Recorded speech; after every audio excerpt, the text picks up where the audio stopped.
이렇게 창조시대는 네 가지로 구성이 되어 있어요. 창세기 1장부터 11장까지의 내용인데요.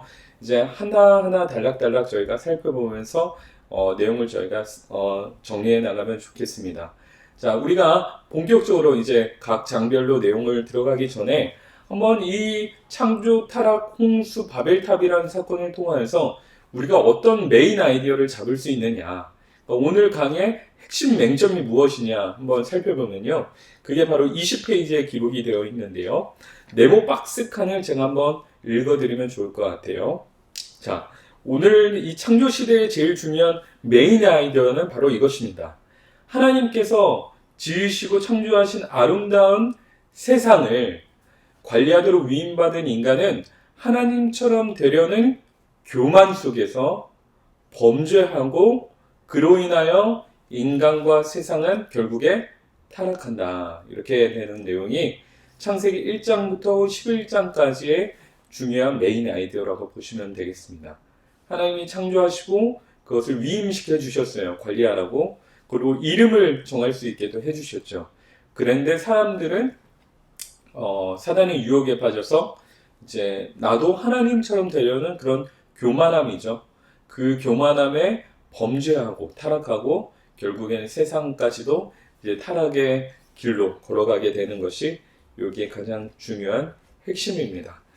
자, 그래서 창세기 1장부터 11장까지의 내용을 한번 보겠습니다. 지난주에 그린 지도인데요. 이 이제 반원 그림이 곡창지대라고 말씀을 드렸어요. 그리고 이 곡창지대 중에 에덴 동산 사건이 어디 있는지 정확하게 우리가 알 수는 없습니다. 하지만 이제 과학자들이 이제 주로 이제 성경 고고학자들이 많이 이제 신뢰를 하면서 여기가 최초의 인류의 발생지다라고 하는 부분을 이제 제가 별표를 해드렸어요. 요 두 부분이 좀 많이 신뢰받는 이제 창조 시대의 이제 위치이고요. 어딘지는 모르겠지만 어찌 되었든 저희가 알고 있는 이 지역 안에서 이 창조의 사건과 인류의 시작이 이루어졌다는 것을 보시면서 하나님이 이 창조를 통해서 무슨 메시지를 주시는지 한번 알면 좋을 것 같습니다. 자, 그러면은 창세기 1장부터 2장까지 있는 이 창조 사건, 우리 21페이지부터 한번 살펴보겠습니다.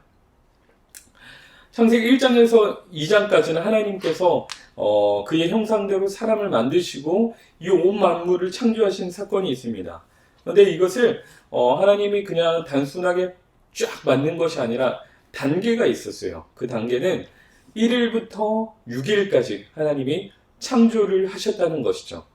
그래서 6일간의 창조는 하나님께서 세상을 말씀으로 6일 동안 창조하셨다는 것이 핵심입니다.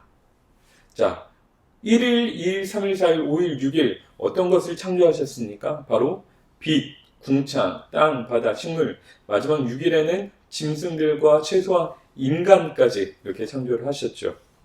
자, 여기는 하나님의 법칙이 있었습니다. 첫 번째 1일은 빛이죠. 2일은 궁창, 하늘입니다. 3일째는 이제 땅과 바다, 식물이죠. 그러니까 땅에 대한 부분이죠. 자, 4일째는 한번 볼까요? 해와 달과 별. 해와 달과 별은 빛과 연관이 있는 부분이죠. 5일째는요, 새와 물고기입니다. 새와 물고기는 어디에 있습니까? 하늘과 바다에 있죠. 자, 6일째 볼까요? 6일째는요, 짐승들과 최소한 인간은 땅에 있죠. 땅에. 자, 그래서 1일째는 4일과 연관이 깊고요. 2일째는 5일과 연관이 깊습니다. 3일째는 6일째와 연관이 깊죠. 자, 하늘이라는 부분과 땅이라는 부분, 또 빛이라는 부분과 연관이 됩니다. 그 마지막에 하나님이 인간을 창조하셨다는 것은 어떤 의미를 우리에게 주냐면요. 하나님이 그만큼 인간을 사랑하시고 이 세상의 풍성함을 우리에게 허락하셨다. 이 의미가 담겨져 있는 겁니다. 하나님이 사람을 향한 그 풍성한 그 마음과 사랑이 이 안에 담겨져 있다고 보시면 좋을 것 같아요. 그리고 사람을 창조하실 때 그냥 창조하지 아니하시고요. 바로 하나님의 형상을 닮은 사람으로 창조하십니다. 하나님의 형상을 닮은 사람으로 창조를 하시죠. 자, 그리고 나서 주님은 7일째 안식하시게 됩니다. 안식하시게 되는데요.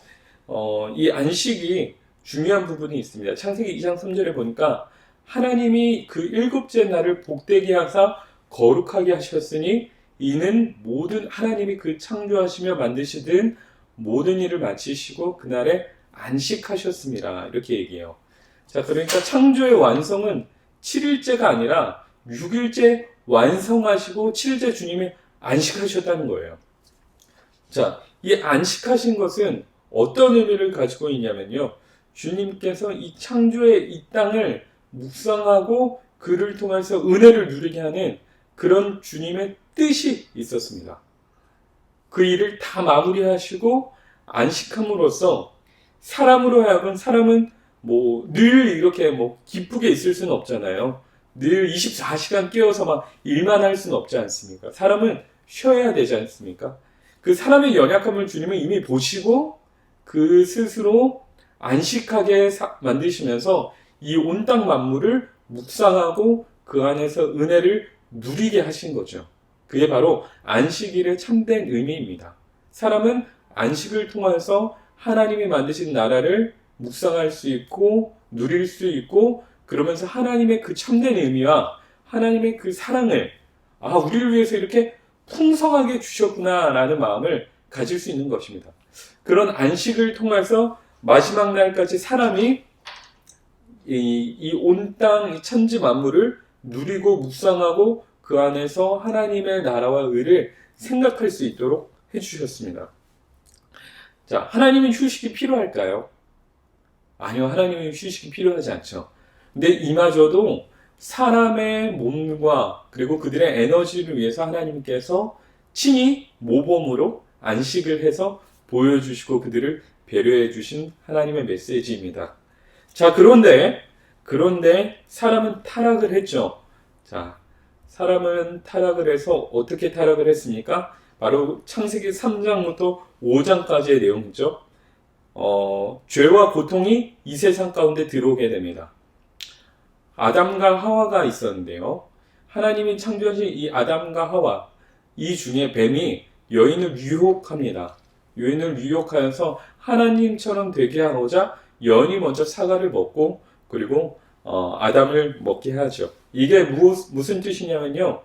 하나님의 말씀에 불순종한 뜻입니다. 하나님의 말씀에 불순종함. 자, 왜 불순종입니까? 하나님의 이 동산의 중앙에 한 나무를 세우세요. 이게 바로 생명나무와 그리고 선악과 나무죠. 자, 하나님은 그것을 먹지 말라고 하셨는데 사람이 그걸 먹게 된 거죠. 그 이유가 무엇이었냐면은 뱀의 말 때문이었습니다. 뱀이 어떻게 말을 했습니까? 너희가 하나님처럼 될 수 있다. 그리고 진정으로 하나님이 그렇게 먹지 말라 했느냐 이렇게 얘기하면서 유혹을 했죠. 그거에 대해서 인간이 어떻게 반응을 했냐면요. 일단 뱀의 유혹에 여자가 먼저 나가게 되고요. 그리고 하나님이 명령하신 선악과를 먹게 되죠. 먹지 말라던 그 선악과를 먹게 됐고 이어서 남자 아담과 아담도 먹게 하면서 결국에는 자기뿐만 아니라 자기가 불순종한 것뿐만 아니라 남편도 불순종하게 된 거죠. 그러면서 달라진 모습이 있습니다. 어떤 부분이 달라지게 됐습니까?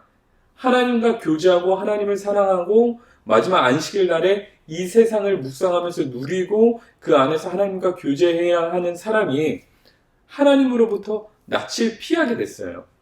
그러니까 부끄러움을 알게 돼요. 서로에게 부끄러움을 알게 되고 하나님으로부터 피하게 됩니다. 그래서 몸을 나뭇잎으로 가리게 되죠. 그리고 숨게 됩니다. 이것이 이제 타락의 결과인데요. 저는 좀 요거를 먼저 한번 살펴보면 좋겠습니다. 저희가 아까 전에 하나님의 형상을 닮은 사람에 대해서 말씀을 드렸어요. 그거는 제가 짧게만 말씀을 드리고 넘어왔는데, 여기에서 하나님의 형상과 연관을 지어서 사람의 타락한 상태를 좀 말씀을 드리고 싶어요. 자, 여기 최초에 왼쪽에 사람이 있습니다. 왼쪽에 이제 사람이 있고 그거를 아담과 하와라고 한번 생각을 해볼게요.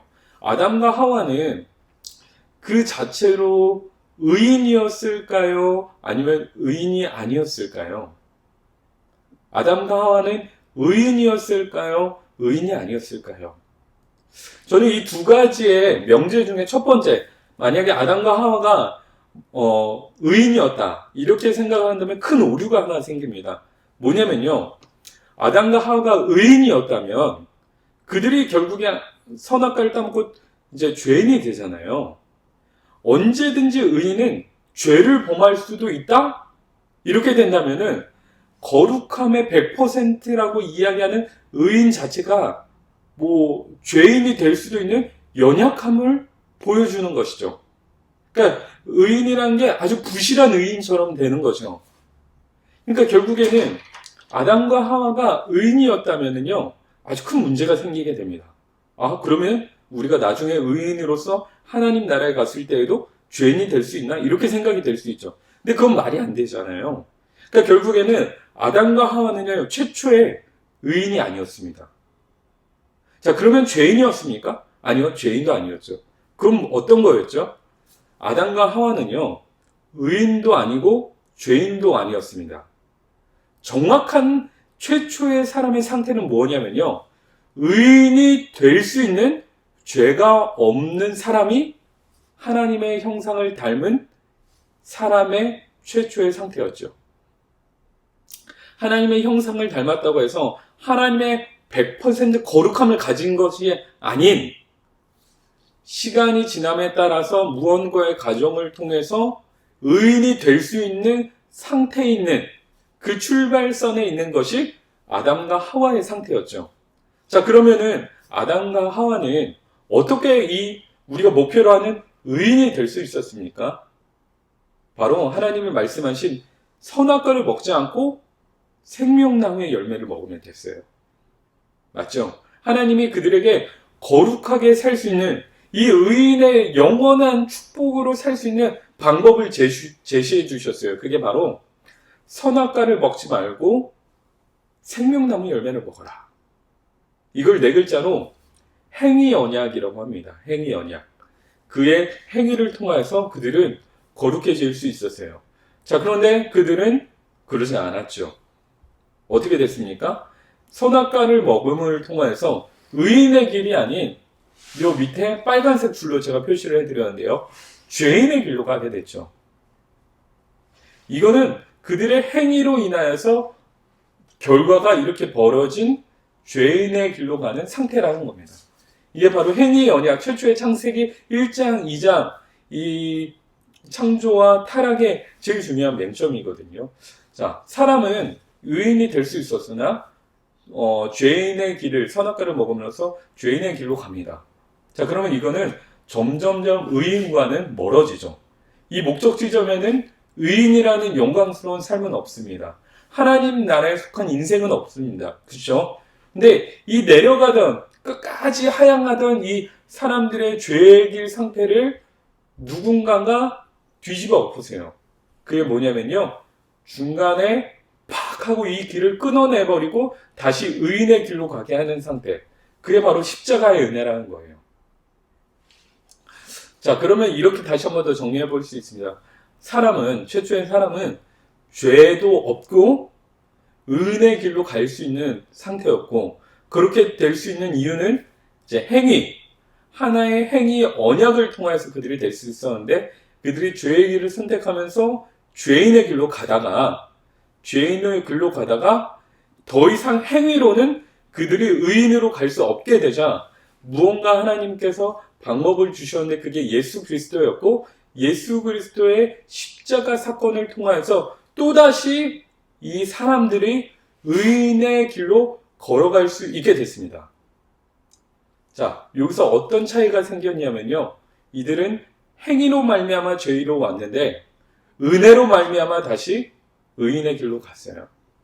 자신들의 아주 못된 그 죄의 행동으로 죄인의 길로 가다가 전적인 예수 그리스도의 은혜로 말미암아 그들이 의인의 길로 갈 수 있는 이 길을 회복한 거죠. 회복. 그게 바로 그리스도의 은혜 언약이라고 합니다. 자, 구속사는요, 이거예요.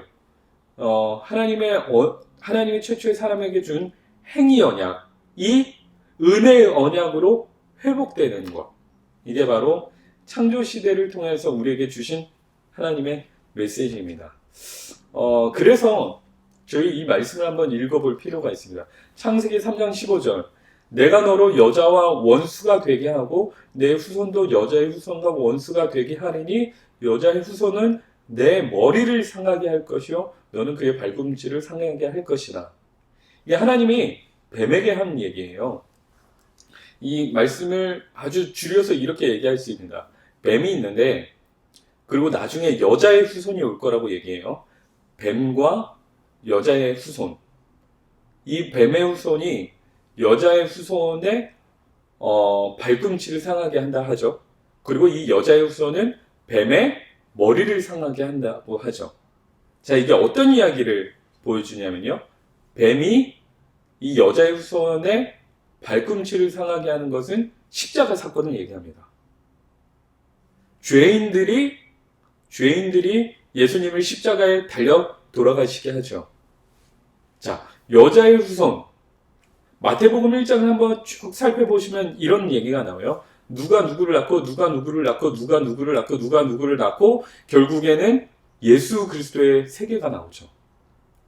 거기 말씀을 보면 어떻게 나와요? 여자의 자녀. 어떤 여자가 낳았는지 나오면서 결국에는 창세기에서 얘기하는 여자의 후손이 예수 그리스도라는 걸 얘기해 주거든요. 자, 그러면 여기서 여자의 후손이 내 머리를 상하게 한다는 것은 무엇이죠? 여자의 후손이 이 죄, 이 사단의 세력을 무너뜨리고 결국에는 정말 주님께서 원하시는 이 사람이 하나님의 거룩한 의인의 삶을 들어와 그와 함께 교제하는 것, 그것을 회복시키겠다는 것을 말합니다. 그래서 창세기 3장 15절이 어떤 별명이 있냐면요. 원시복음이라는 별명이 있어요. 원시복음. 그러니까 최초의 복음이라는 얘기죠. 최초의 예수 그리스도를 통하여서 이제 우리를 구원하시겠다. 이 메시지가 십자가라는 단어는 없지만 예수 그리스도라는 단어는 없지만 이 이야기가 결국에는 복음인 거예요. 예수님을 통해서 우리를 구원하시겠다는. 저는 그 청소년 아이들이랑 자주 만났거든요. 어떤 아이 중에 한 명이 이런 질문을 저한테 하는 거예요. 목사님 얘기하면서, 목사님, 우리가 예수님을 통해서만 구원을 받을 수 있다면, 그러면, 저기 미자립, 아니면 저기 아주 섬이나, 저 먼 아마존 이런 정글 같은 곳에서 예수님이라는 이름도 모르고 성경을 접한 적도 없는 사람들 있죠. 그런 사람들은 어떻게 구원을 받나요? 이렇게 얘기를 하는 거예요. 그런 사람들은 예수님의 이름을 들어볼 기회도 없었는데, 그렇지 않습니까? 기회도 주지 않고 그들은 지옥으로 가라고 한다면, 그건 너무 좀 비합리적이거나 비인격적인 거 아닙니까? 이렇게 얘기를 들었어요. 근데 그때 제가 이 말씀을 가지고 답을 해줬습니다. 무엇이냐면요. 여자의 후손이라는 것은 결국에는 저의 할아버지의 족보를 쭉 올라가면요. 누가 있죠? 모든 인류의 족보를 쭉 올라가면 아담과 하와가 있죠. 최초의 인류. 아담과 하와 최초의 인류가 있는데 이 말씀은 누구에게 하신 말씀입니까? 뱀에게. 아담과 하와가 들을 수 있도록 하나님이 말씀하셨어요. 모든 인류에 흩어져 있는 어떤 원시 부족이라 할지라도 인류의 조상이 아담과 하와라며 그게 인류의 최초의 시작이지 않습니까? 그들이 어떤 말씀을 들은 거예요? 예수 그리스도라는 단어는 없지만 하나님이 보내신 여사의 후손을 통하여서 구원을 받을 거다. 복음을 들었어요. 복음을. 그러면은 그 최초의 조상으로부터 내려오는 모든 사람들은 이 복음을 들을 기회가 있는 거죠. 왜냐면 조상의 조상들은 복음을 알고 있기 때문에. 근데 왜 그들은 지금 복음을 모르고 예수 그리스도를 모를까요? 이유는 하나입니다. 시대가 지나가면서 자녀를 낳고 낳으면서 이 말씀을 가르치지 않은 거죠. 아담과 하와가 자신의 자녀들에게 그리고 그 자손들에게 모든 부모들이 말씀을, 이 복음을 모든 인류의 대표적인 제일 시작인 아담에게 주신 이 복음을 자녀들에게 얘기했다면 결코 그런 불상사가 벌어지지 않는 거죠. 그래서 모든 사람들은 복음을 들을 기회가 있었습니다. 하지만 시대가 지나면서 전하지 않고 그리고 나누지 않고 교육시키지 않은 거죠. 자, 그래서 복음의 영향권 안에는 모든 민족이 속해 있습니다. 그래서 예수 그리스도를 제외한 모든 사람, 예수 그리스도 외에는 길이 없다, 방법이 없다는 말은 사실 정답이 되는 거죠. 저는 이 원시 복음을 통해서 이 창조와 타락의 제일 중요한 개념을 이렇게 좀 잡으셨으면 좋겠습니다. 자, 그래서 이렇게 심각한 죄를 짓게 된 뱀과 여자와 남자와 그리고 이 땅에 대한 제일 중요한 내용들, 바로 죄의 형벌이라는 부분들을 한번 살펴보고자 합니다. 죄의 형벌을 한번 살펴볼까요? 불순종을 통하여서 이제 뱀은 어떻게 됐습니까? 창세기 3장 14절에서 15절에 보니까 저주를 받아 배로 기어다니며 흙을 먹게 됐습니다. 자, 여자는 어떤 고통을 받게 됐죠? 창세기 3장 16절인데요. 수고하여 자식을 낳고 남편을 섬기는 자가 되었습니다. 그러니까 남녀가 사실은 평등하게 해야 되는데 그런 관계가 서로 의존적으로 이제 살아가면서 관계가 좀 깨어진 거죠. 자, 남자는 어떻게 됩니까? 창세기 3장 17절에요. 수고하여서 일을 했어야 돼요. 일을 해서 땀을 흘려야 그 땅에 나는 소실들로 자녀와 가족을 부양할 수 있게 됐습니다. 자, 말씀을 보니까요, 이 땅에 대해서도 저주가 생겼다고 합니다. 그게 인간 때문에 저주를 받아서 가시와 엉겅퀴를 내게 됩니다. 가시와 엉겅퀴를 내게 됐다는 거죠. 요거를 크게 6가지의 관점으로 좀 정리를 하면 이렇습니다. 먼저 이렇게 해드릴게요. 이제 안식이 깨어졌어요. 사람은 더 이상 쉴 수 없어요. 누릴 수 없게 되죠. 그리고 남자는 일을 해야 되게 됐습니다. 일을 해야 됐고요. 행위 언약을 통해서 지켜질 수 있는 이 언약이 깨어졌습니다. 자, 4개의 강을 통해서 비옥한 옥토에서 그들이 모든 것을 누리고 하나님의 그 창조의 아주 풍성함을 누리고 먹고 마실 수 있었는데 그러지 못하고 가시와 엉겅퀴를 내게 된 거죠. 가정은 어떻습니까? 가정의 관계가 깨어지게 됐습니다. 에덴은 어때요? 에덴에서 쫓겨나게 되죠. 자, 안식하지 못하는 것은 심리적인 어려움, 심리적인 깨어짐이 발생이 된 겁니다. 일을 해야 되는 것은 육체적으로 이제 노동을 해야 됐죠. 여성은 자녀를 낳아야 됐죠. 육체적인 어려움, 그런 깨어짐의 안타까운 사건이 발생합니다. 자, 언약을 통해서 지켜져서 의인의 길로 갔어야 되는데 죄인의 길로 가게 됐어요. 영적인 깨어짐이 발생을 한 거죠. 자, 자연은 어떻게 됩니까? 가시 엉겅퀴를 내면서 자연의 아름다운 하나님의 섭리가 이제는 그대로 이루어지지 못하게 됐습니다. 가정도 관계의 문제가 생기고요. 에덴에서 출방이 되면서 결국에는 이 모든 것은 사람의 내면과 전인격과 이 세상 모든 것에 깨어지는 결과로 비춰지게 됩니다. 죄의 형벌은 바로 이겁니다. 나의 모든 것이 깨어지고 하나님이 창조하신 이 땅의 모든 것이 사람의 죄로 말미암아 깨어졌다는 것이죠. 그것을 이제 하나님 나라의 관점으로는 이렇게 표현합니다. 하나님이 창조하셔서 아름다운 하나님의 나라를 만드시고 그 안에 백성들로 이제 거룩한 의인들로 이제 사람을 살게 하려고 하셨는데 하나님의 그 거룩하고 아름다운 나라, 그 나라가 사람의 죄 때문에 깨어졌다는 거죠. 그래서 하나님 나라의 상실이 죄의 형벌이라고 볼 수 있습니다. 하나님 나라의 상실, 땅이 깨어지고 그의 백성인 사람이 그를 떠나고 그렇게 됐죠. 이 말씀에서 죄의 형벌에 대한 말씀을 다루면서 이제 중복돼서 다 나오는 단어가 있어요. 근데 그게 뭐냐면요. 여자도 수고해야 자식을 낳고 이렇게 얘기하고 남자도 어떻게 얘기합니까? 수고해요 일을 해야 이제 밥을 먹으며 살아갈 수 있다. 이렇게 얘기하잖아요. 자, 여기서 공통적으로 나오는 게 바로 수고하여죠. 수고하여. 사람의 죄의 형벌은 수고해야 무언가를 할 수 있다는 겁니다. 수고해야. 자, 그 죄의 가장 중요한 결과, 증거로 나타나는 게 우리가 아직도 여전히 일을 하고 수고해야지 살아갈 수 있는 것을 의미하는 것이죠.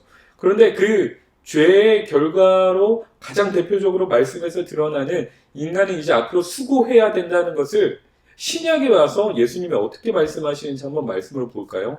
예수님이 그의 사람들에게 이렇게 말씀하십니다. 수고하고 무거운 짐진 자들아 다 내게로 오라. 내가 너희를 쉬게 하리라. 수고해야 됩니다. 안식이 깨어졌어요. 이제는 이 하나님의 나라를 풍성하게 누릴 수 없어요. 깨어진 안식의 상태.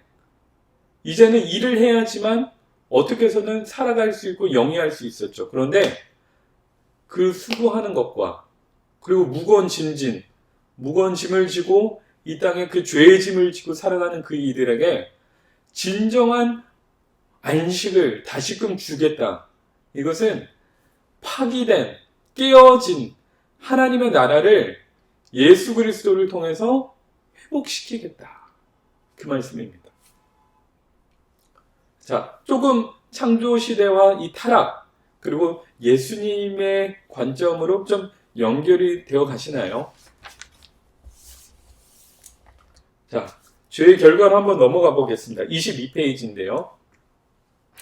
죄의 결과로 인간은 결국 에덴 동산에서 쫓겨나게 되었습니다. 그리고 하나님 나라도 상실되게 됐죠. 그리고 죄가 확산되게 됩니다. 죄가 점점점 늘어났다는 거예요. 그 확산의 사건 중에 하나가 바로 창세기 4장에서 5장에 나타나는 아벨 이야기입니다. 가인과 아벨.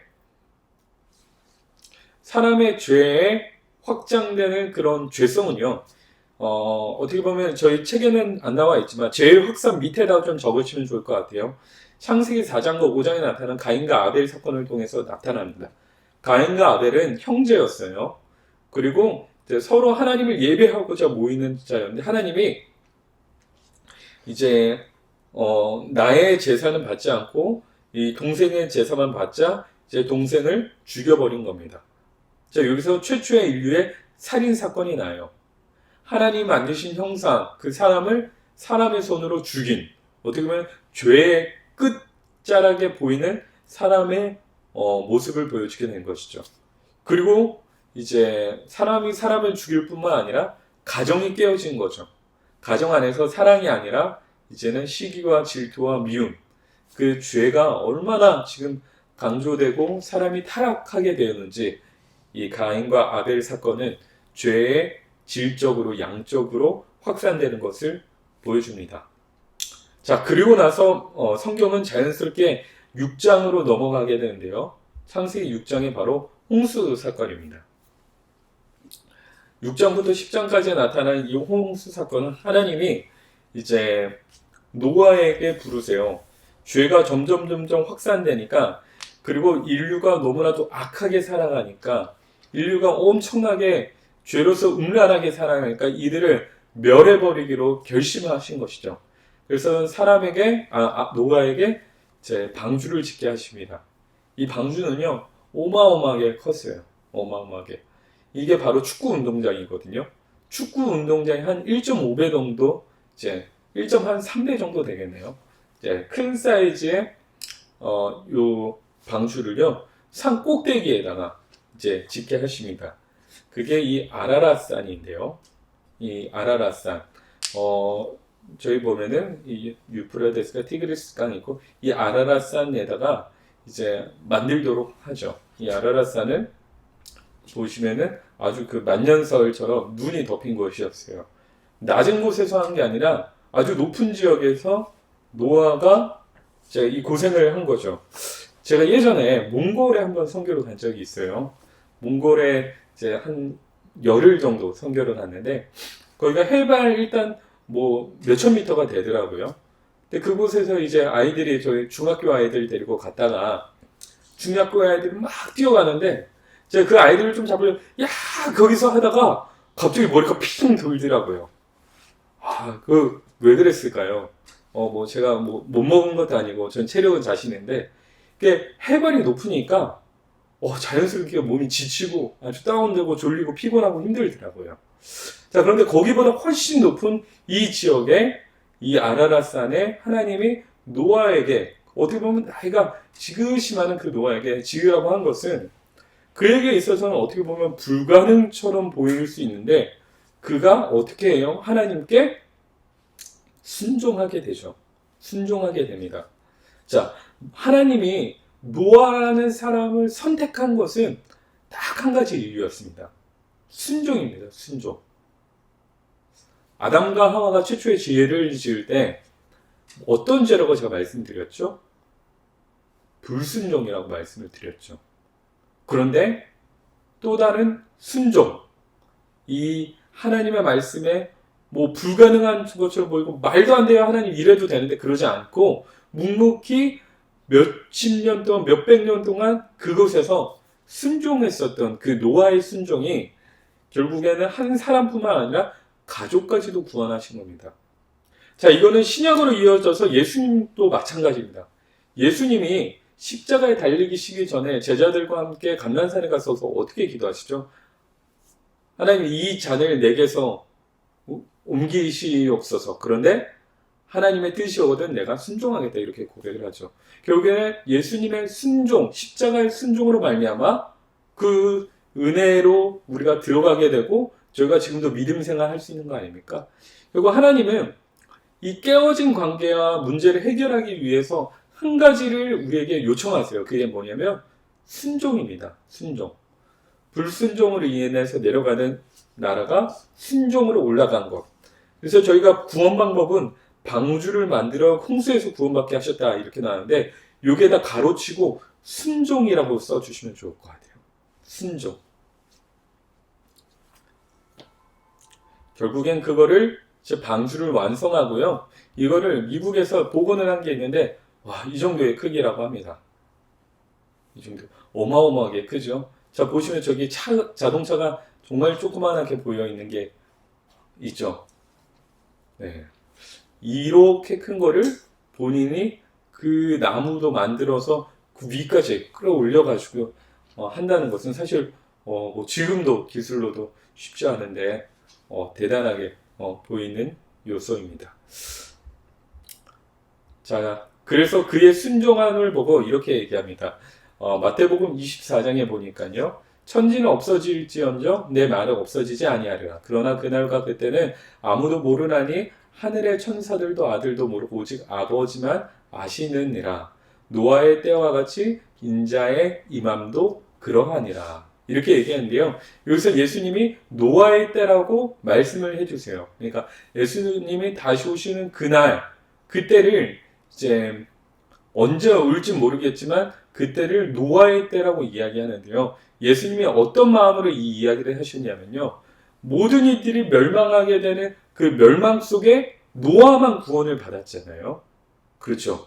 노아만 믿고 순종했던 노아만 구원을 받았다는 것은 다른 믿지 않는 자들은 순종하지 않는 자들은 멸망이었고 그리고 믿고 순종하는 자들은 구원이었다는 이 중요한 노아의 행동과 모습, 이 스토리는요. 지금 신약에 와서도 예수님이 분명하게 예를 들 정도로 예수님 다시 오시는 그날에 믿는 자들은 구원을 받고 믿지 않는 자들은 어떻게 돼요? 영원한 형벌에 처하게 된다는 것을 이 노아의 때라는 말로 주님이 아주 잘 설명을 해주고 계십니다. 노아는 그래서 구원의 신약의 구원에 보여주시는 아주 중요한 표상이 되기도 했습니다. 자, 그거를 노아의 때라고 주님 말씀하시고 하늘에서는 어떻게 표현해 주셨냐면요. 바로 약속의 증표 무지개를 보여주십니다. 그리고 이 무지개 속에 표현이 하나 있습니다. 내가 다시는 물로 심판하지 아니하겠다. 그리고 이것을 무지개 언약이라고 해서 저희가 가지고 있습니다. 자, 그런데 여기서 저희가 잘 체크해 놓을 게 있습니다. 예수님이 하나님이 물로는 심판하지 않겠다 이 이야기를 하셨어요. 그거는 물로 심판하지 않겠다는 것이 죄를 심판하지 않겠다 이 말은 아니거든요. 그렇죠? 그래서 결국 하나님은 심판은 있습니다. 분명히 심판은 있지만 그 속에 순종하고 믿는 자들은 구원을 하겠다. 이 두 가지 메시지가 같이 있다는 거예요. 그래서 그거를 같이 체크를 하시고 보시면 좋을 것 같아요. 네. 자, 다음으로 저희 바벨탑까지 한번 가서 저희가 내용을 나눠보도록 하겠습니다. 바벨탑입니다. 창세기 11장의 바벨탑 사건은요, 하나님처럼 되려는 인간의 죄성이 아주 실제로 드러난 사건입니다. 자, 사람은 이제 끊임없이 이제 교만하게 됐습니다. 요거를 창세기 11장 4절에 이렇게 얘기합니다.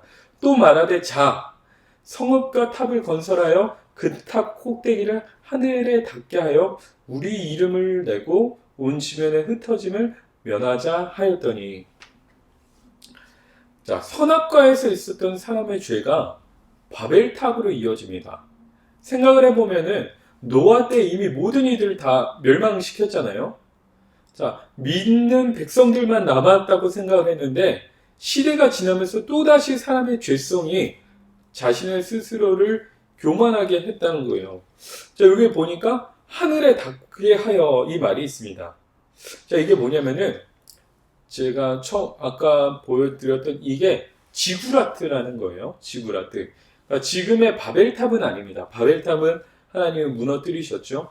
그런데 이때 당시에 바벨탑이 있었던 때에 비슷한 뉘앙스의 탑 같은 것을 이제 그때 언어로 지구라트라고 하고, 이 바벨탑이 있었던 곳뿐만이 아니라 여러 개가 있었어요.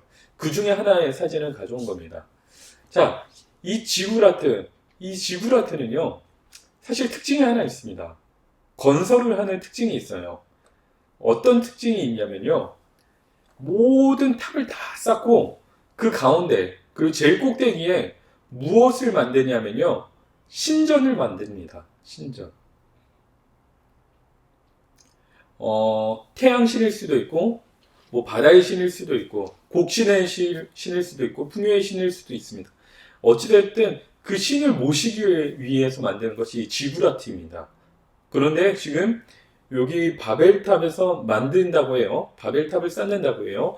바벨탑도 지구라트라면 이 바벨탑 중심에 어떠한 신을 모시기 위해서 만들었다는 것을 저희가 예상해 볼 수 있는데요. 자, 그 표현이 그 탑 꼭대기를 하늘에 닿게 하여 이렇게 얘기해요. 자, 이들도 신전을 가운데 만들었어요. 그리고 그 어떤 지구라트보다 엄청 높게 만들었죠. 자, 그런데 그 신전에서 모시는 신의 이름이 뭡니까? 우리 이름을 내고 온 지면에 흩어짐을 면하자. 자, 그 신전에 누구를 모시는 거예요? 우리 이름을 내고. 자, 어떤 신전보다 가장 높았다고 평가받는 이 바벨탑의 중심에는 자기 자신들을 세웁니다. 그러니까 어떤 신보다 높아지려고 하는 사람의 교만함인 거예요. 하나님이 왜 굳이 바벨탑만, 주변에 많은 지구라트들도 있고 한데 왜 바벨탑만 무너뜨리시고 그들에게 흩어지게 만드셨나? 그들 중심에 이 아담과 하와 때부터 계속해서 드러나는, 내가 하나님처럼 되고자 선악과를 먹었던 그 아담과 하와 사건이 있죠. 그때의 죄성이 아직도 이어지고 있는 것을 보신 거예요. 그래서 그 싹을 잘라버리신 거죠.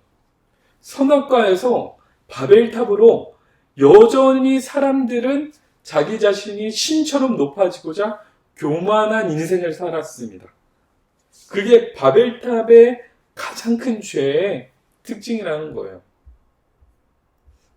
선악과와 바벨탑은 다른 사건이 아닙니다. 사람이 하나님보다 높아지려 하고 사람이 하나님처럼 되려 하는 그 교만의 중심에 있는 아주 죄의 특징이 나타나는 사건이라는 거예요. 자, 여기서 저는 이 표현을 말씀드리고 싶어요. 인간은 여전히 죄 가운데 있다.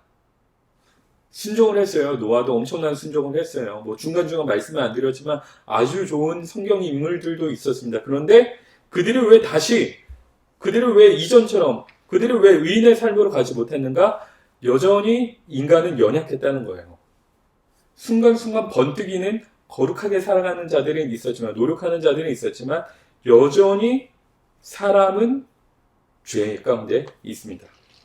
그래서 하나님은 어떻게 하세요? 언어를 혼잡하게 하시고 민족을 분산시키세요. 마지막 문장 제가 한번 22페이지 마지막 문장 한번 읽어드리겠습니다. 결국에 바벨탑을 통해 보여준 인간의 교만의 결과는 흩어짐과 분열 그리고 언어의 혼잡이었다. 이건 원래 죄의 본성이다. 분열과 나눔 바로 그것이다. 분열과 나눔. 죄의 결과를 통해서 말씀드렸던 가정과 가정이 깨어지고 사람과 사람이 깨어지고 그리고 어떻게 됩니까? 그리고 이 땅의 문제들도 가시왕건기를 내면서 깨어지고 안식도 깨어지고 분열과 나눔 그 죄의 결과가 바로 그것이었는데요. 여전히 동일한 죄성을 가지고 있는 사람들의 모습은 지금 이 창세기 11장에도 분열과 나눔을 가지고 있다는 것. 그게 바로 죄가 이어지고 있는 것을 얘기합니다. 이것을 로마서 3장 23절에 이렇게 얘기해요. 모든 사람은 죄를 범하였으니. 그러니까 모든 사람은 여전히 죄 가운데 있습니다. 자, 이렇게 한번 하고 저희 창조 시대를 한번 요약해서 정리를 한번 해보겠습니다. 23페이지의 내용을 한번 짧게 정리하고 잠깐 쉬도록 할 텐데요. 하나님이 이 땅을 아주 선하게 창조하시고 그 안에 저희가 풍성하게 누리게 하셨습니다. 그런데 사람은 내가 하나님처럼 되려고 생명을 선택하는 것이 아니라 선악과를 선택해서 타락하게 됐죠. 이 타락의 결과는 무엇이었습니까? 깨어짐이었습니다. 다 깨어졌어요. 안식도 깨어지고 그리고 관계도 깨어지고 모든 게 다 깨어졌죠. 그리고 그런 모습은 이제 바벨탑까지 이어집니다. 죄는 점점점 확산되어서 가정 구성원을 죽이기도 하고 살인하기도 하고 가정마저도 연합되지 못하고 분열되기도 합니다. 그것이 최악에 다다르자 하나님은 물러서 심판을 하시고 무지개 언약을 통하여서 그들을 경고하게도 하시면서 또한 구원의 여지를 남겨주시기도 합니다. 그럼에도 불구하고 인간은 아주 악해서 죄의 본성을 벗어 던지지 못해서 바벨탑 사건에서 자기 자신을 마치 아담과 하와가 하나님처럼 높아지려고 했던 것처럼 바벨탑을 쌓고 있습니다. 자, 그래서 누군가가 필요합니다. 사람 스스로 거룩해지고 노력하려는 것이 아니라 전적인 외부의 놀라운 불가항력적인 은혜가 저희에게 필요한 것입니다. 이것을 제가 창조 시대의 끄트머리로 좀 정리를 하고 저희 잠깐 쉬도록 하겠습니다. 현재 시간 1시 52분인데요. 한 5분 정도 쉬고 57분쯤에 잠깐 물 한 잔씩 하시고 이 자리에서 다시 뵈면 좋겠습니다. 잠깐 쉬시고 저희 뵙도록 하겠습니다.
예, 쉬는 시간 물 한 잔씩 다 하고 오셨는지 모르겠습니다. 너무 뭐 심각하게 뭐 계속 인간의 타락과 죄 이런 얘기만 들으니까 저도 너무 얼굴이 뭐 어두워지는 것 같고, 예, 너무 이렇게 또 이렇게 다운되지 않나 이런 생각을 하는데요. 저희 뭐, 삶과 족장 시대 좀 할 때는 좀 행복하고 또 해피한 일들이 좀 있었으면 좋겠다는 생각이 있습니다. 족장 시대에는 이제 저희가 잘 알고 있는 이제 아브라함으로부터 이제 시작이 됩니다. 하나님은 이제 이 백성들을 이제 특별히 이제 죄의 운상으로 빠진 사람들을 이제 구원의 길로 어떻게끔 이제 만들까 고민을 하시다가 족의 개념으로 그리고 그것을 나라의 개념으로 이제 해가지고 이제 공동체를 만들기 시작하십니다. 그래서 이제 만드신 사람이 이제 아브라함이죠. 그리고 이 아브라함을 중심으로 네 명의 주요한 족장들이 창세기에서 나타나는데요. 그것이 바로 아브라함, 그리고 이삭, 야곱, 요셉입니다. 아브라함, 이삭, 야곱, 요셉 이 네 명의 사람들을 통하여서 창세기상 이렇게 구분이 되어 있겠고요. 하나님은 그가 택한 아브라함을 중심으로 이제 어떻게 백성들을 이끌어가느냐. 그래서 족장 시대의 핵심 메인 아이디어가 무엇이냐. 그들을 그렇게 형성한 이유가 무엇이냐. 그것을 정리해 본다면은 24페이지 네모 박스가 되겠는데요. 큰 민족을 이루어 복의 근원이 되게 하시겠다는 하나님의 약속을 믿고 믿음의 조상들은 역경을 헤치며 살아간다. 입니다. 복의 근원이 되게 하시겠다는 하나님의 약속을 믿고 믿음의 조상들은 역경을 헤치며 살아간다. 여기서 이제 저희가 구속사에 있어서 하나님께서 구속을 하시는 부분에 있어서 중요한 두 가지 포인트가 나와요. 이제 하나는 약속입니다. 내가 너를 복의 근원이 되게 하겠다. 이것을 이제 저희가 개역 개정판에서는 복의 근원이라는 표현보다는 내가 너를 복이 되게 할지라 이렇게 얘기하죠. 그러니까 하나님이 약속하셨다는 겁니다. 지금이 아니라 미래에 대해서 약속하셨다.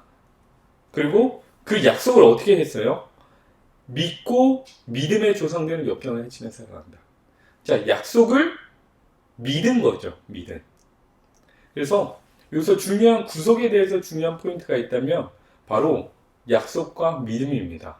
이걸 또 다른 표현으로 얘기한다면 언약과 그리고 그 믿음, 사람의 반응, 요거를 제가 생각을 해주시면 좋을 것 같아요. 그래서 이제 아브라함부터 주는 하나님이 그의 아브라함에게 언약을 이제 맺으시거든요. 내가 너를 통하여서 큰 민족을 이루어가겠다 이렇게 얘기한 것이 믿음을 통해서 이루어집니다. 자, 우리는 여기서 지난번 첫 번째 시간에 제가 짧게 언급드렸는데 요 내용을 좀 한번 짚고 넘어갈 수 있을 것 같아요. 자, 구약의 백성들이 있고요. 신약의 백성들이 있어요. 자, 이들은 어떻게 구원을 받았을까요? 구약의 백성들은 예수 그리스도를 보지 못했고 신약의 백성들은 예수 그리스도를 봤어요. 보지 못한 자와 본 자, 어떻게 구원을 받을 수 있습니까? 정리를 해본다면 바로 이겁니다. 구약은 오실 그리스도, 그리고 신약은 오신 그리스도를 봤잖아요. 둘 다 믿음으로 구원을 받았습니다. 구약은 오실 그리스도가 예수 그리스도 누군가가 우리에게 구원자로 오실 것이다. 이것을 믿었죠. 믿음입니다. 신약도 마찬가지입니다. 오신 그리스도가 그가 행한 이적과 그리고 기적과 그의 교훈과 그리고 또다시 이곳으로 오실 것을 어떻게 해요? 믿는 거죠. 믿음. 그래서 구약과 신약은요. 믿음에서 벗어날 수 없습니다. 최초의 구약은 아까 창세기 3장 15절처럼 여자의 후손을 통하여서 누군가 그리스도가 나올 것이다. 그것을 믿은 거고 신약은 여자의 후손 중에 태어난 자 예수 그리스도를 통하여서 그를 정확하게 믿고 또다시 올 것을 기대하며 믿는 거죠. 그렇게 구원을 받았습니다. 자, 그러면 이 족장 4명의 중요한 족장 중에 아마 제가 볼 때는 저희가 시간이 많이는 없어서 이제 아브라함과 그리고 이삭 정도까지 하고 오늘 두 번째 시간에 멈추지 않을까 싶은데요. 아브라함과 이삭 그리고 야곱 요셉 요 내용을 저희가 이번 주 다 안 된다면 다음 주까지 한번 합쳐서 내용을 한번 정리해 보겠습니다. 먼저 아브라함입니다. 아브라함은 하나님께 언약을 받은 믿음과 그리고 선택된 백성의 조상으로서 창세기 12장부터 23장까지 나옵니다. 선택된 그리고 선택과 언약이라는 측면이 참 중요할 수 있을 것 같아요. 하나님은 바벨탑 사건 이후에 400년 지나고 나서 아주 좀 나이가 많아 보일 수 있겠죠. 75세 나이에 이 아브라함을 부릅니다. 그리고 그에게 세 가지를 약속하세요. 그거를 첫째는 많은 자손을 약속하십니다. 이게 선택과 언약이라고 적으시면 되겠고요. 두 번째는 가나안 땅을 주겠다는 약속을 하십니다. 그 셋째는 복이 되게 해주시겠다는 약속을 합니다.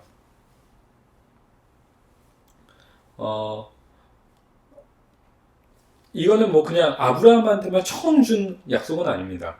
하나님은 그 이전부터 이제 그를 회복시키실 이스라엘 백성들, 뭔가 구원의 백성들을 세우시려고 했는데 애매모호했어요. 그런데 아브라함에게 있어서 이 언약이 구체화된 겁니다. 창세기에서 처음부터 시작되었던 이스라엘 백성들을 향한 그 계획들이 있기는 있었습니다. 아주 흐릿하게 안개 속처럼 보였는데 이제는 아브라함에게 와서 정확하게 가나안 땅이라고 이제 지칭도 막 해주시면서 하나님이 이 언약을 아주 구체적으로 보여주신 거예요. 뭐 제 연애 편지라고 한다면 내가 너를 사랑해 우리 함께 살자 했다면은 아브라함에게 있어서는 내가 너를 사랑해 우리 수영동 뭐 몇백 번지 아파트 201번지에서 같이 살자 뭐 이런 식으로 아주 구체적으로 보게 한 거죠. 예, 다들 결혼하셔서 그런지 반응이 없네요. 예, 제가 다른 예화로 나중에 한번 재밌게 한번 해보겠습니다. 자, 요거를 하나님의 이제 약속을 따라가는 여정이 이제 시작이 됩니다. 이제 고향인 갈대아 우르인데요. 자, 요 지도가 하나 있습니다. 여기가 이제 보시면은 좀 글자가 잘 보일지 모르겠는데요. 자, 보시면은 이쪽이 이제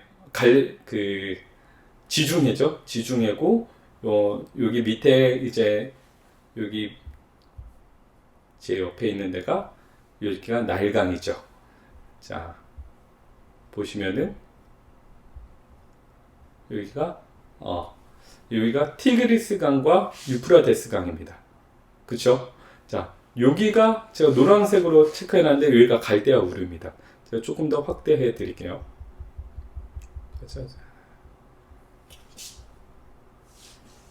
예, 여기가 갈대아 우르입니다. 이 갈대아 우르에서 시작된 이 사건이 여기에서 이제 누가 있었죠? 아브라함이 하나님의 부름을 받아요. 자, 그래서 부름을 받아서 어떻게 여정으로 가는가? 이렇게 올라갑니다. 티그리스 강과 유프라데스 강으로 가가지고 이제 기역자로 이제 내려가서 결국에는 저 이스라엘 가나안으로 가게 됩니다. 그런데 이제 여기 갈대아 우르에서 이렇게 기역자로 올라가다가 여기서 멈추지 않고 점점점 죄를 지어요. 3번에 보면 불신이라고 되어 있죠. 아브라함이 실수를 하게 됩니다. 첫째는 뭐냐면은 그가 그러니까 하나님께서 그의 인생을 책임져 주실 거잖아요. 약속을 하셨기 때문에. 그런데 이제 뭐 먹을 게 없어지자 사람의 방법으로 점점점 비옥한 곳이 있는 남쪽으로 내려가요. 그가 이 가나안 쪽에 자리를 잡다가 점점점 이제 남쪽으로 내려가게 된 거죠. 그러다가 어떻게 돼요? 자기 아내 사라가 얼마나 아름다웠는지는 모르겠지만 이제 뺏길 뻔하게 됩니다. 그래서 저 여자의 남편은 누구냐 그렇게 했을 때 나의 아내입니다 이렇게 하면 나를 죽이고 취할까봐 누이라고 속이게 돼요. 자, 그런 사건을 통해서 그는 하나님의 언약과 약속을 좀 신뢰하지 못하는 것처럼 보여지게 되죠. 두 번째 이렇게 됩니다. 애굽으로 내려가는 실수와 똑같은 실수를 범하는데 네게브 땅으로 가서 다시 또 누이라고 속이게 됩니다. 그러면서 이 아비멜렉에게 자신의 아내를 빼앗기게 되기도 하죠. 자, 세 번째는 또 여종 하가를 통하여서 하나님의 약속의 아들을 주실 거라 얘기했는데 그게 바로 이삭이지 않습니까? 그런데 또 여종 하갈을 통해서 이스마엘을 낳아서 사람의 방법으로 뭔가 문제를 해결하려고 봤습니다. 이게 바로 이제 아브라함의 그 거룩한 하나님의 여정이지만 그의 큰 실수들이 되어 있는 문제입니다. 보시면 이제 갈대아 우르에서부터 쭉 살아와서 이곳에서 정착을 하나님께서 약속하신 그 땅이기에 했어야 하는데 그 약속에도 흔들리고 자신의 인간적인 문제도 생기면서 점점점 내려가고 결국에는 믿음 없는 모습을 보여주게 되는 것이죠.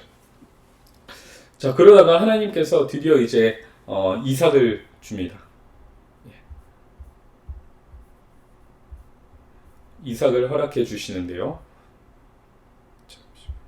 자, 그 이삭을 모리아 산으로 가서 너희가 너희 그렇게 어렵게 구한 아들을 좀 죽이라 이렇게 얘기를 하죠. 나에게 바치라, 번제로 바치라 얘기하죠.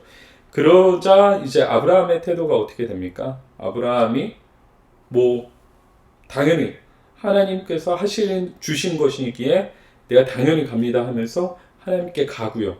그리고 죽이려고 하자 하나님이 이제 그만 멈춰라 하시죠. 근데 재밌는 것은 이삭도 마찬가지입니다. 이삭도 갑자기 어느 날 저에게 와가지고 죽이려고 해요. 아버지가. 아버지 사이코패스 아니에요? 이럴 수도 있는 건데 그러지 않고 신뢰를 한 거죠. 자, 아브라함과 그리고 이삭. 자, 둘 다 뭔가 좀 정상적이지 않은 것처럼 보입니다. 그런데 아브라함은 그동안 참 많은 실수들이 있었잖아요. 아내를 빼앗길 뻔한 게 2번이나 있었어요. 그렇죠? 그리고 아들이 안 생기자 어떻게든 낳으려고 했어요.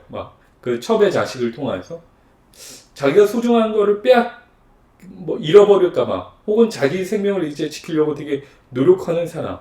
그리고 그렇게 아들을 바랬던 사람인데, 자, 오늘 모리아 시험 사건에서는 정반대의 모습을 보이죠. 단번에 아이들을 죽이려고 하는 그 모습을 보면서 아브라함에게 어떤 변화가 생겼느냐. 그거는 전적으로 하나님을 만나고 하나님을 이제는 인격적으로 만나는 과정, 그리고 그 안에 확신이 생겼기 때문입니다. 하나님을 전적으로 만나고 그리고 이제 하나님을 전적으로 신뢰하게 되는 확신이 생겼기 때문입니다. 저는 이걸 4글자로 이렇게 정리를 했어요. 전적 의탁이다. 전적 의탁이다. 하나님께 내 모든 것을 이제 의탁드린 것이죠.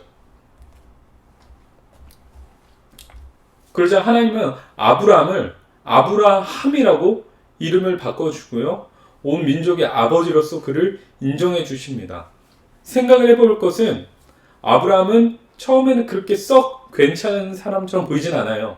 그렇죠? 하나님이 약속을 했는데 흔들리는 모습을 계속 보지 않습니까? 그런데 시간이 지나고 하나님을 경험하고 체험하고 하나님과의 교제를 누리고 하나님의 역사를 보면 볼수록 어떻게 됩니까? 다시는 흔들리지 않는 믿음의 사람으로 보게 된다는 거예요.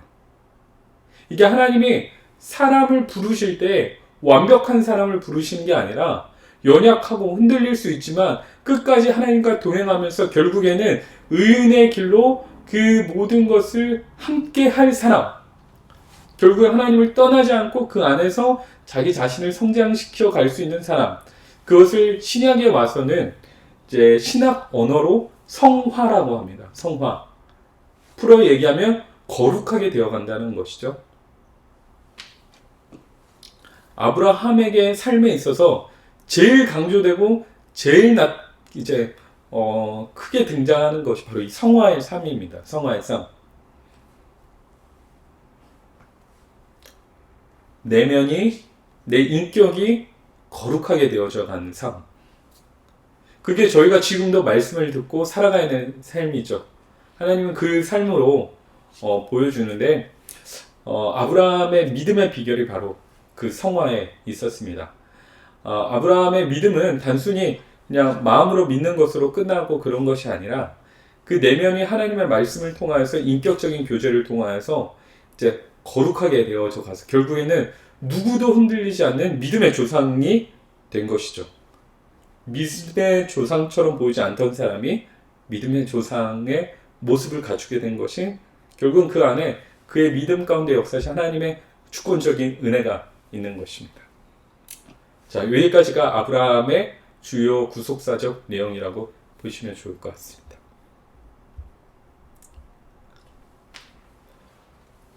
뭐 이거는 시간이 조금 될 것 같아서 여담이지만 아브라함의 이제 그 이동하는 그 거리가요 상당했지 않습니까? 근데 이렇게 큰 민족들을 이제 데리고 살았대요. 이렇게 큰 민족을 데리고 산 것은 이제 이 지형 자체가 산악 지역이거든요. 보시면 여기가 다 평야고 이동 경로는 다 산 지역이거든요.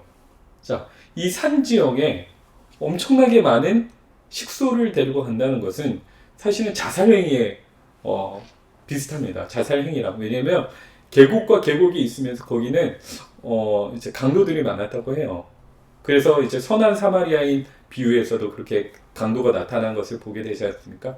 계곡과 계곡 사이에 수많은 강도가 있었는데 자신의 전 재산을 가지고 이렇게 큰 행렬을 가지고 온 것도 그의 믿음. 그리고 이 과정들을 통해서 한 번씩 하나님을 경험한 것이죠. 그게 거룩한 그 여정인 성화의 삶의 여정이라고 저희가 좀 보시고 이해하시면 좋을 것 같습니다. 자, 그러면 순종의 제사와 그리고 순종의 아들인 이 이삭에 대해서 한번 보도록 하겠습니다. 이삭은 아주 심플해요. 이삭처럼 조용하게 살다가 간 인생이 성경에 잘 안 나타나거든요. 그래서 그의 삶을 정리하면 이렇습니다. 조용하게 순종의 삶을 살아간 언약의 징검다리다. 근데 이 언약의 징검다리라는 표현이 아주 재미있습니다. 우물파기 사건이라고 해서 창세기 26장 22절인데요. 이삭이 거기서 옮겨 다른 우물을 팠더니 그들이 다투지 아니하였으므로 그 이름을 르호봇이라 하여 이르되 이제는 여호와께서 우리를 위하여 넓게 하셨으니 이 땅에서 우리가 번성하리로다 하셨더라. 이 말씀이 뭐냐면 이제 다투게 된 거예요. 영역 다툼을 하게 됐는데 이제 이삭이 다른 우물을 파고 그곳에서 이제 우리가 장소를 정하고 우리가 이곳에서 살아가자 한 거예요. 그러니까 피해 역사를 만든 것이 아니라 온유함의 역사를 만든 거죠. 그래서 엄청나게 많은 사람들을 부유하게 하거나 많이 넓게 하지는 않았지만 이삭이 무엇을 한 거예요? 우리 하나님의 언약의 백성들 이 공동체를 지키기 위해서 순적하게 다투지 아니하고 싸우지 아니하고 순적하게 살아간 것입니다. 목적을 놓고 으쌰으쌰 쟁취하고 이제 어떻게든 좋은 세상적 열매를 맺으려고 한 것이 아니라 순적하게 언약이 이루어질 것이라는 믿음으로 살아간 것이죠. 그게 그의 내면의 온유함의 모습이 되겠고요. 두 번째로 야곱의 축복이 있습니다. 창세기 27장 29절인데요. 만민이 너를 섬기고 열국이 내게 굴복하리니 내가 형제들의 주가 되고 내 어머니의 아들들이 내게 굴복하며 너를 저주하는 자는 저주를 받고 너를 축복하는 자는 복을 받기를 원하노라. 이렇게 얘기합니다. 사실 이 장자권을 이제 넘길 때 있어서 이제 야곱에게 축복을 잘못한 거죠. 그런데 어찌되었든 이삭의 순종한 그 삶을 보시고 하나님이 그의 축복이 장자의 축복이 언약의 축복이 넘어가게 해주셨다는 것이죠. 그래서 그의 말과 그의 인생에 하나님이 함께 섭리하고 계셔가지고 결국에는 그 공동체가 멈추지 않고 죄의 역사로 빠지지 않고 순종한 하나님의 언약의 역사로 흘러가게 됐다는 것을 저희가 이삭의 삶을 통해서 100% 순종하고 언제나 조용하고 온유하게 살아가는 그의 인생을 통해서 한 가지 살펴볼 수 있었습니다. 예, 여기까지 하고 저희가 족장 시대를 좀 정리를 한번 해보려고 합니다. 족장 시대의 결론은 이렇습니다. 하나님이 4명의 인물들을 통해서 할 건데 저희가 첫 번째, 두 번째 인물들까지 봤습니다. 이 2명의 인물의 가장 중요한 내용은 이겁니다. 연약한 한 사람을 주님께서 택하셔서 그 공동체를 형성하게 하시고 이 공동체에 좀 어렵지만 긴 여정을 통하여서 이제는 거룩하게 되어져가는 하나님을 인격적으로 만나고 인격적으로 교제하면서 하나님의 성품을 닮은 사람으로 만들어가는 그런 거룩의 신앙 공동체를 만들어 가고 계시다. 그리고 그 중심에는 믿음이 있다. 믿음. 흔들리지 않는 믿음. 그리고 아브라함은 그 믿음을 삶에서 변화를 통해서 쟁취해냈고, 이삭은 아버지의 그 믿음을 물려받아서 아주 순적하게 언약을 신뢰하면서 살아갔다. 이 내용이 오늘 이제 족장 시대의 좀 핵심 내용이라고 보시면 좋겠습니다. 예, 여기까지 저희가 강의를 하고 이제 마무리하려고 합니다. 저희 같이 좀 그래도 같이 오늘 나눈 말씀 가지고 그 자리에서 같이 기도하면 좋겠다는 생각이 있습니다. 좀 기도하실 때 기도 제목 저희가 같이 가지고 하나 기도했으면 하는 것은 저희가 창조 시대 그리고 타락 그리고 족장 시대의 두 인물들을 좀 살펴봤는데요. 이 말씀을 통해서 저희가 보는 거는 결국에는 저희가 어떤 시대라 할지라도 예수 그리스도의 이름이 안 나온 적이 없었어요.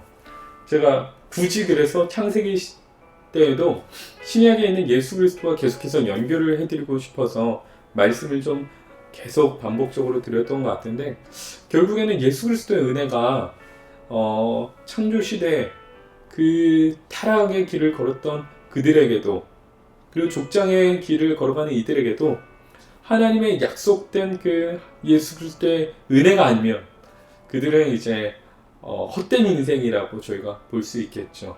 예수 그리스도가 있기에 모든 것이 가능하고, 예수 그리스도의 은혜는 그래서요, 이제 뭐 지금 어떤 특수한 상황에만 필요한 것이 아니라 과거에도 그랬다면 지금 우리에게도, 그리고 우리 모든 문제에도 예수 그리스도의 은혜가 필요한 겁니다. 저는 오늘 말씀을 좀 마무리하고 같이 기도했으면 하는 마음으로 이 얘기를 꼭 드리고 싶었어요. 예수 그리스도의 은혜가 미치지 않는 것은 없습니다. 예수 그리스도의 손길이 닿지 않고서 되는 것은 그냥 사람의 일인 거예요. 우리가 무엇을 할 때도, 공부를 할 때도, 자녀를 양육할 때도, 취미생활을 할 때도 언제든지 예수 그리스도 안에서 참된 쉼을 누리고 정말 그 안에서 참된 은혜를 누리면서 살아가는 우리 집사님들이 됐으면 좋겠습니다. 그런 마음으로 하나님 우리에게 예수 그리스도의 그 전적인 모든 삶에서의 은혜를 이번 주 우리가 누리게 하여 주시옵소서. 우리가 무엇을 할 때든지 주님을 생각하게 도와주시고, 각자의 그 자리에서 주님을 묵상하면서 내 삶의 주권자 되신 주님을 그 은혜를 사모하며 살아가게 도와주시옵소서. 우리 주님의 은혜를 구하시고 주의 섭리를 구하시면서 주여 한번 외치시고 기도하고 제가 마무리 기도하겠습니다. 같이 기도하시겠습니다. 주여, 하나님 아버지 감사합니다. 하나님 우리 가운데 하나님 창조와 그리고 타락과 특별히 아브라함이 이 시대까지 말씀을 나누게 하셨습니다. 태초에 우리에게 주셨던 그 은혜의 말씀들이 하나님 지금까지도 우리에게 그 섭리의 말씀이 오는 줄로 믿습니다.